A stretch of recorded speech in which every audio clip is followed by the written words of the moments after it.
Vamos a saludar a nuestro compañero Pablo Callejón. ¿Cómo te va, Pablo? Muy buenos días. Muy buenos días, Mariano. El saludo para todos. ¿Cómo están? Bien, bien, muy bien. ¿Qué nos ha traído para hoy? Bueno, me quedé pensando un segundo ahí en lo de que decía Cafiero, ¿no? Sí. Que absolutamente, no hay posibilidad de recuperación contra salarios tan deprimidos. Lo que sucede es que más que análisis necesitamos soluciones, respuestas, ¿no? Sí. Porque el tope que puso el gobierno para las paritarias está por debajo de la inflación real que vamos a tener este año, ¿no? Sí, exactamente, eso es certero. Y el tema de la canaleta de los precios, ¿no? Me quedé con esa frase también, porque es cierto, digamos, si vos aumentás el salario, pero a su vez la inflación te supera, por más que tengas un aumento de salario, no te das cuenta, se diluye. Pero incluso eso pasa hasta en los planes asistenciales. Si vos aumentás la tarjeta alimentar o la asignación universal por hijo, pero después... Porque digo, antes compraba 2 litros de leche y ahora compras uno, por demás que te den más plata. Porque gran parte de esos recursos van a los alimentos, por lo cual...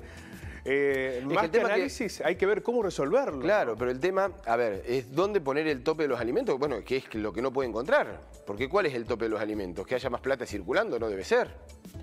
No, evidentemente la Argentina tiene, en la inflación hoy influyen muchísimas variables. ¿Te acuerdas que en un momento se culpaba al salario, al aumento de los salarios? Sí. Bueno, queda claro que no es por el aumento salarial que sube la inflación. Son muchas variables, también la concentración fundamentalmente en el rubro de la alimentación es muy fuerte. Hay que ver cuál es el rol del Estado y el poder para lograr revertir esas y en este caso circunstancias. tampoco son los productores, ¿no? El comienzo de la cadena tampoco lo es, eso también ha quedado claro, porque se ha intentado buscar soluciones en ese punto y no han dado buenos resultados, incluso han traído resultados negativos para la producción de las distintas materias primas. Sí, habrá que ver en qué lugar de la cadena puede intervenir el Estado para lograr modificar esa circunstancia, pero tiene que ocurrir porque con estos niveles de inflación, con una caída de la actividad económica y con salarios tan deprimidos, va a ser difícil encontrar una salida a esta realidad tan conflictiva. Cuando se habla del crecimiento de la economía, que tiene que ver en realidad con el rebote después del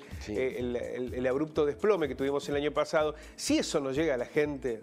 Claro, esos índices tienen que estar reflejados, Pablo, absolutamente. Claro, si el crecimiento no tiene que ver con una cuestión más equitativa, es muy complejo. Exactamente.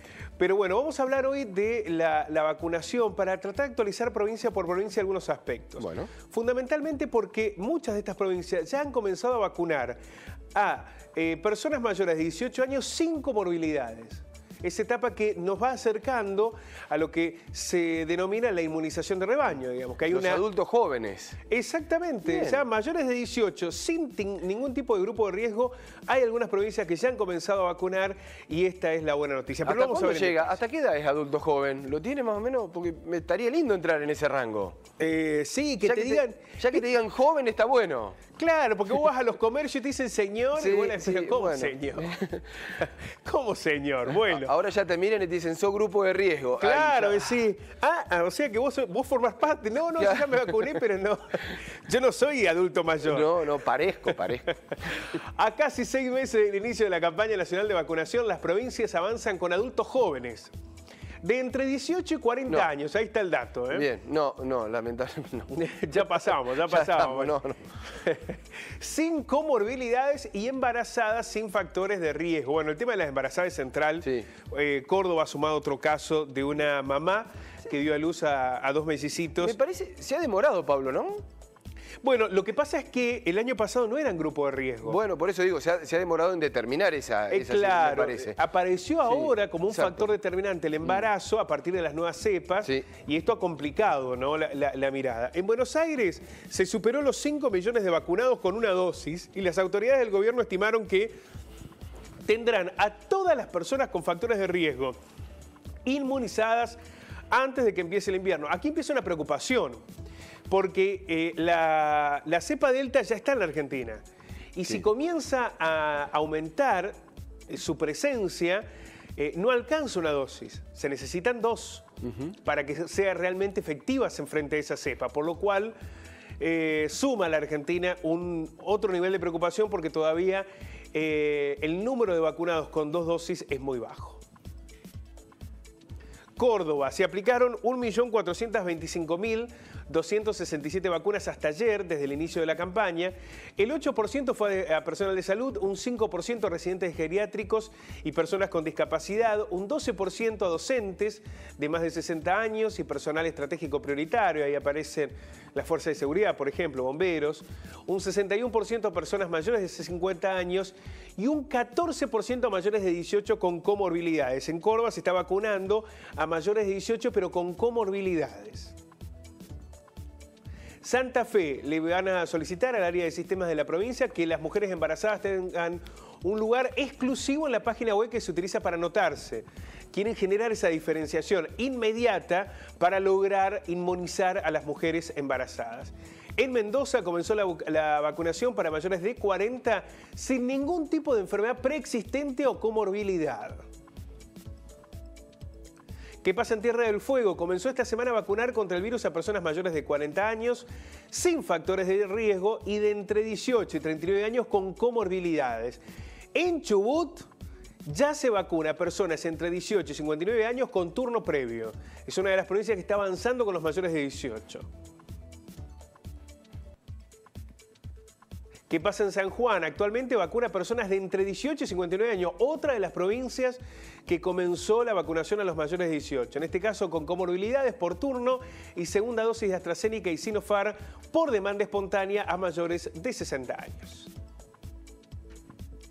Viajamos a La Pampa, que ha comenzado a vacunar a mayores de 40 sin factores de riesgo y a personas de entre 18 y 39 años con comorbilidades. Y en Neuquén se habilitó esta semana la inscripción para mayores de 40 años sin factores de riesgo y embarazadas mayores de 18 años.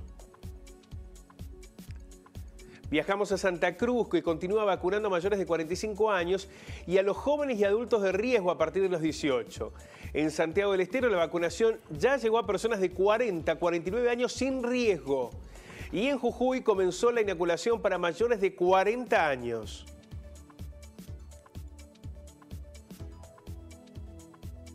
Tucumán inició este miércoles la vacunación contra el COVID para personas de 38 y 39 años. En Salta comenzó la inoculación de vacunas para mayores de 25 años sin factores de riesgo. Fíjate vos, Salta, ¿no? Mayores de 25 sin factores de riesgo ya están siendo vacunadas. Río Negro, el 100% del personal de salud que está en atención de pacientes con COVID está vacunado, pero además con primera y segunda dosis. Bueno, una radiografía, Mariano, que nos permite ver, si esto lo comparamos con 2 semanas antes, sí, que se ha acelerado rápidamente, ¿no?, el proceso de vacunación. Ya se está llegando a lo que se denomina la inmunización de rebaño en un amplio sector, pero insistimos, con una vacuna, y esto empieza a ser un problema central por la aparición de la cepa Delta. Sí. La efectividad de las vacunas, incluso las que tienen mayor notoriedad, hablamos de Pfizer o de Sputnik, y en el caso de la Argentina de Sinopharm y de AstraZeneca, necesitan de 2 dosis para ser realmente efectivas frente a esta nueva cepa de la India. Y ahí todavía, por lo cual ahí tenemos un problema enorme, ¿no? Hay un desfasaje muy grande, recién lo mencionábamos en cuanto a los números, es realmente muy importante el desfasaje que hay. Con las 2 dosis aplicadas estamos hablando que no llegamos entre los argentinos a 3,5 millones. Claro, estamos muy lejos. Si no se acelera el tema de la segunda dosis, sí, nos vamos a encontrar con una profunda preocupación, porque ¿qué es lo que sucede con la cepa Delta? Se dice que ya está en la Argentina, pero que todavía no tiene una circulación masiva. Pero por el alto nivel de contagiosidad, y ya lo hemos visto con otras cepas, es probable que en el corto plazo esto sí ocurra. Y ante esa cepa, las vacunas no han encontrado una alta efectividad hasta la segunda dosis. En la segunda dosis evitan la situación de riesgo y son muy efectivas. El problema es que la Argentina por ahora tiene un mayor y un alto nivel de vacunación en primera dosis, pero todavía muy bajo en la segunda. Pablo, muchísimas gracias. A ustedes, nos encontramos mañana. Chao, chao.